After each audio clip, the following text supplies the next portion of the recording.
Otep à tous, bien-aimés frères et sœurs, comme il fallait s'y attendre. Le président Tshisekedi a reçu l'opposant Martin Fayulu. Et comme il fallait s'y attendre, Martin Fayulu a été le porte-parole de Kabila, de Kagame, de l'église catholique et protestante du Congo, de, mes excuses, de Macron, de tous les Occidentaux, qui sont derrière la balkanisation de la RDC. Les États-Unis, bon, on peut penser qu'ils sont réticents parce que eux, ils gagnent le gros morceau et puis se débarrassent des autres avec lesquels ils se partageaient la proie. Mais en tout cas, pour Martin Fayulu, je suis déçu. Bon, je ne suis pas déçu parce que je l'avais déjà dit dans l'une de mes vidéos que si j'étais moi, si j'étais à la place du président Tshisekedi ou si j'étais son conseiller, ben, il n'aurait pas besoin de le recevoir. Parce que recevoir Martin Fayulu, c'est comme s'il avait reçu Cinco. Alors que le président a refusé de recevoir Cinco. C'est comme s'il s'asseyait sur la même table avec Kabila pour négocier qu'est-ce qu'on va faire de la RDC, alors que c'est lui, hein, Kabila, qui est le créateur de tous ces mouvements terreau qui sévissent dans l'est de la RDC. Et d'ailleurs, aujourd'hui, il demande à ce qu'on puisse balkaniser le Congo. Il demande ouvertement, hein. Le M23 et l'AFC, ils sont allés au Qatar, là, ils disent, nous, on va déclarer, nous, on veut qu'on déclare l'autonomie du Kivu. Voilà, donc, ils veulent achever leur processus. Et monsieur Martin Fayulu vient pour dire qu'il faut encourager, il faut rencontrer tout le monde. Il a cité nommément la Cinco, et nous savons que la Cinco n'a pas été capable de condamner Kagame, parce que quand on lui a dit, est-ce que vous savez que notre pays est agressé? Ils disent, non, nous, notre problème, ce n'est pas ça. Notre problème, c'est qu'il y ait un dialogue.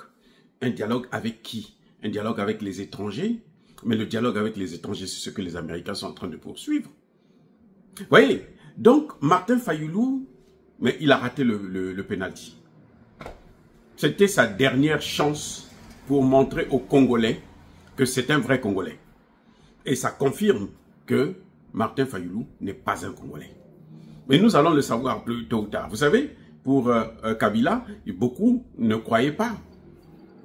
Beaucoup de vrais Congolais ne croyaient pas que Kabila était Tutsi. Martin Fayulu aussi peut probablement être Tutsi ou d'origine Tutsi. Kamere peut être Tutsi ou d'origine Tutsi. Parce qu'on ne peut pas concevoir que ce qui vous appartient, ce que Dieu vous a donné, vous voulez le partager avec d'autres. Parce que eux, ils s'imposent par la force. Donc chaque fois qu'on veut que le Congo, que quelqu'un veut un poste, quelqu'un veut gouverner le Congo, il suffit de prendre des armes. Comme Nanga a fait, comme Kabila a fait, ils prennent des armes et puis c'est tout. Je n'ai pas entendu Kagame, plutôt Fayulu, dire ouvertement que nous devrons poursuivre Kagame. Nous devons faire la guerre à Kagame. Non, lui son problème c'est le dialogue. Le dialogue avec les Rwandais. Ou avec ceux qui sont issus du mixage, brassage et autres. Alors que c'est ceux-là justement le problème de la RDC et que il faut finir par se débarrasser d'eux. Et oui, on doit leur récupérer la nationalité. Et on doit leur déchoir de cette nationalité congolaise et qu'ils redeviennent rwandais et puis on n'en parle plus. C'est pas parce qu'ils ont passé 20 ans, ils ont occupé des postes ministériels, ils sont des généraux et autres. Ben, la meilleure des solutions, c'est de les renvoyer au Rwanda. Ils n'ont qu'à partir au Rwanda, prendre des armes au Rwanda et puis revenir au Congo. Entre-temps, le Congo aura réformé son armée correctement. Vous voyez, Monsieur Fayulu, il est trop malhonnête. C'est-à-dire que c'est un bandit, c'est un voyou, c'est un vaurien. Vraiment un vaurien, c'est un nulard, c'est un idiot. Idiot. Je dis bien, je répète, idiot avec grand I. Il est trop nul. Et il se contredit. Il dit, nous, de mon vivant, moi avec Tshisekedi, nous allons éviter la balkanisation. Mais comment tu vas éviter la balkanisation? En cherchant la solution avec ceux qui sont en train de balkaniser le pays. Vraiment. C'est-à-dire que tu veux réussir, éviter la balkanisation avec ceux qui ont décidé de balkaniser le pays. C'est comme, vous avez vu, lorsque le Mali, le Burkina et le Niger ont chassé la France, vous savez quoi? Le problème, c'était justement à peu près le même. Ce sont eux qui amènent le terreau, et vous voulez faire la guerre contre le terreau avec eux. Mais franchement, est-ce que vous pensez que vous allez réussir? Monsieur Fayoulou, on ne peut pas éviter la balkanisation en discutant avec ceux qui ont décidé cette balkanisation-là. Donc, vous voyez, Martin Fayoulou, il s'est dévoilé. Il était caché, tranquille, personne en parlait de tout le monde sauf de lui. Mais maintenant, on voit que Martin Fayoulou est avec Kabila. C'est Kabila qui l'a mandaté. C'est Kabila qui lui a donné de l'argent. Et il est allé pour échanger ces informations avec le président Tshisekedi pour avoir aussi un peu d'argent de la part de Tshisekedi. C'est comme ça que les hommes politiques congolais fonctionnent. Ils viennent, ils te disent que bon, moi, l'autre m'a proposé tant. Toi, qu'est-ce que tu me donnes pour que je reste avec toi? Si Tshisekedi lui donne de l'argent, eh ben, il va soutenir Tshisekedi désormais. Parce qu'il a besoin de l'argent pour faire sa campagne prochainement, dans 3 ans. C'est pas loin, hein? Vous voyez? Parce que les Français, les Américains, les Anglais, les Américains, c'est fini. Ils vont plus à lui, il a donné de l'argent. Lui, c'est le candidat des Européens.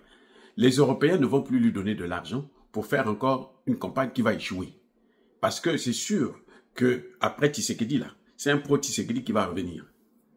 C'est Mbemba, c'est Moutamba, quelque chose de ce genre. Moi, je ne vois pas des gens comme ça être élus par l'ensemble des Congolais. Ce serait vraiment surprenant. Oui, si on l'a vu la deuxième élection du Congo, il n'a même pas eu 5%. Il était à, je pense, 2 ou 1%. Il n'a aucun député, aucun sénateur. Tu vas gouverner avec qui? Avec Kabila? Avec Katumbi? Avec la Senko? La Senko a refusé de condamner, de reconnaître qu'il y a agression, que le pays est agressé. La Senko, elle a refusé catégoriquement. Elle dit à Tshisekedi, non, nous on ne veut pas reconnaître ça. Nous on veut que tu puisses dialoguer. Ils sont venus aux États-Unis, ils sont allés voir aux Nations Unies, ils sont allés au Qatar pour tenter de boycotter le processus diplomatique de Tshisekedi afin que eux ils puissent imposer leur point de vue.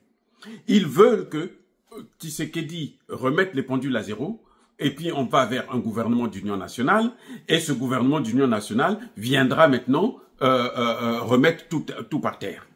Les amis, mais attends, on ne peut pas continuer avec l'éternel recommencement. Nous sommes à un niveau où il faut que Tshisekedi finisse son mandat. Et puis, on va voir. S'il a réussi de mettre un terme à cette guerre, moi je pense qu'il faut lui donner un deuxième mandat, un troisième mandat. Oui, moi je soutiendrai ça. Parce que pour moi, ce n'est pas la démocratie là. Ça, ces histoires, élections et tout, ça c'est idiot. Pour moi, c'est que, celui qui vient, il vient régler les problèmes du Congo. Voilà, c'est tout. C'est aussi simple que ça. Je gagne rien. Je ne connais pas Tshisekedi, je ne l'ai jamais vu. Puis je m'en fiche, c'est pas lui qui me nourrit. Voilà. Mais je dis ce qui est juste. S'il réussit à mettre un terme à cette guerre, à bouter tout ce monde là dehors, 30 ans de misère, ça suffit. S'il réussit à faire cet exploit, il n'y a pas de raison qu'on puisse pas lui donner un troisième mandat. S'il veut organiser les élections, il le fait. S'il ne veut pas, il ne le fait pas. Et puis Tshisekedi doit arrêter de reculer parce que les opposants sont en train de crier. Il avait décidé qu'il va changer la Constitution. Il n'a qu'à changer la Constitution. C'est son droit le plus absolu. Ça passe par le Parlement. Quand il ne sera plus là, les mêmes là que vous voyez là, ce sera les premiers à venir changer cette Constitution. Si Tshisekedi n'est pas. Ils savent que si Tshisekedi change la Constitution et qu'un certain nombre d'avantages, des histoires qui laissent les Tutsis, donnent des Tutsis des droits au Congo, si on enlève tout ça dans la Constitution, ben, eux, ils sont foutus. Donc, ils doivent se battre pour éviter ça. Martin Fayulu a montré que, ben, il est égal à Kabila, il est égal à Kagame, il est égal à Sonko, il est égal à Macron et à l'Europe. Il est venu dans sa valise, il a eu une occasion en or pour montrer aux Congolais que c'est un présidentiable. Non, il est venu montrer que non, lui, il soutient. Attendez, Martin Fayulu, c'est maintenant qu'il a su que la situation de la balkanisation est grave.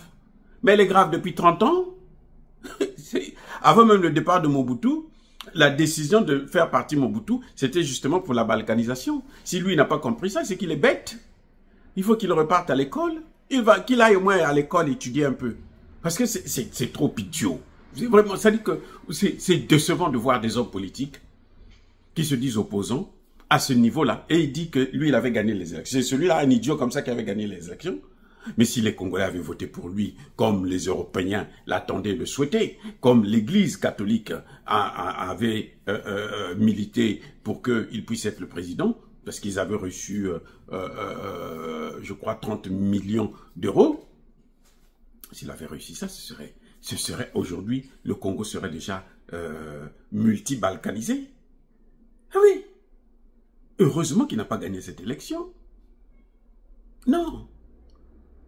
Il vient, non, Kabila avait signé un accord avec Tshisekedi. Non, Kabila n'a pas signé un accord.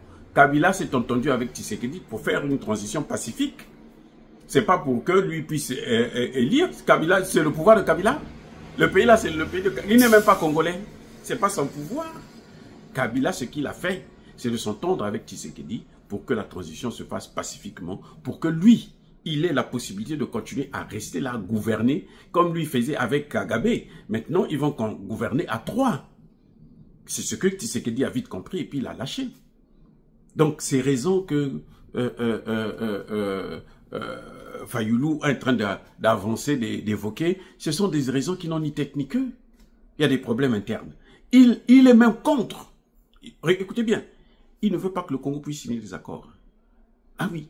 Non, non, non. Pour lui, les minerais, là, il ne faut pas les vendre aux Américains. Il faut que les Américains passent par le Rwanda pour continuer à tuer les Congolais et puis prendre ça. C'est-à-dire que vous avez le modèle type d'un Tutsi ou d'un homme qui est d'origine Tutsi. C'est le modèle typique là. C'est-à-dire qu'il ne se cache plus. Et c'est malheureux. Soyez bénis.